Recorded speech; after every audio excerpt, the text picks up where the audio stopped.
name is Anchi Dang. I'm a 4th grade teacher at Field Elementary here, and our school has a Mandarin dual immersion program with a 90-10 model. 早上好，小朋友。早上好，乐老师。好，我们的作文呢已经快要写完了。所以今天是我们这个作文。Today's lesson is actually the final lesson of a 6-lesson unit called Recipe Writing Adventure. And today's lesson focused on presenting and reflecting.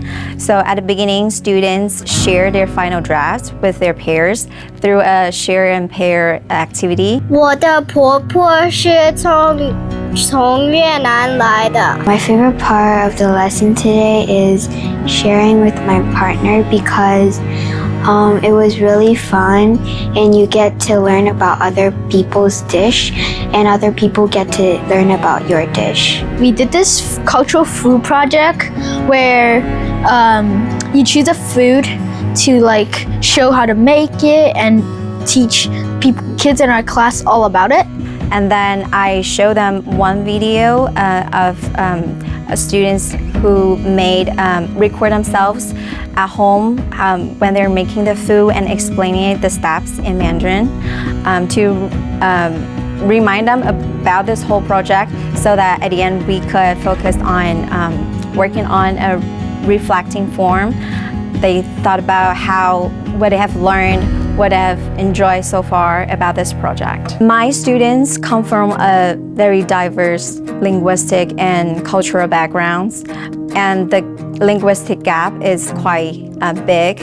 So some students who are heritage language learners, so maybe one of the parent or grandparents speak that language, but some students come from background who has nothing to do with Mandarin.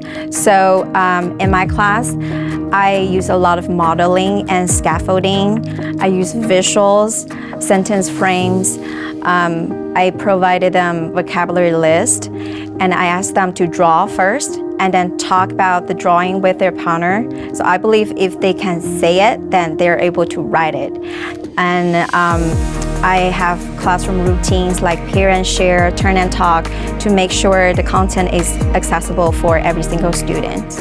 I believe this project can create an opportunity for students to explore language and culture in a meaningful and personal way.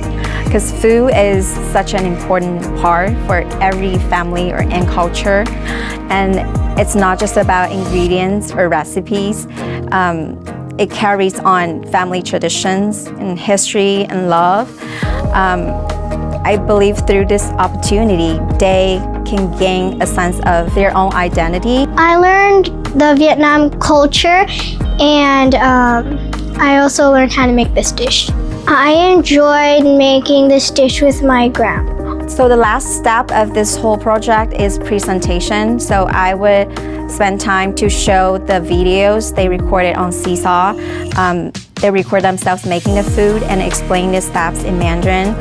And I gave them other options. They could also make a slideshow, talk about this food, their cultural significance to their family. That's the last step, presentation. It carries on family traditions, love, and history. I interviewed my grandma about this food that came from Mexico. It's called birria, and in Chinese it's bilia. I'm trilingual. I speak Chinese, English, and Spanish. I believe through this project, students will be able to connect with their own cultural roots and build a sense of their own identity, and then understand and appreciate the diverse culture around them.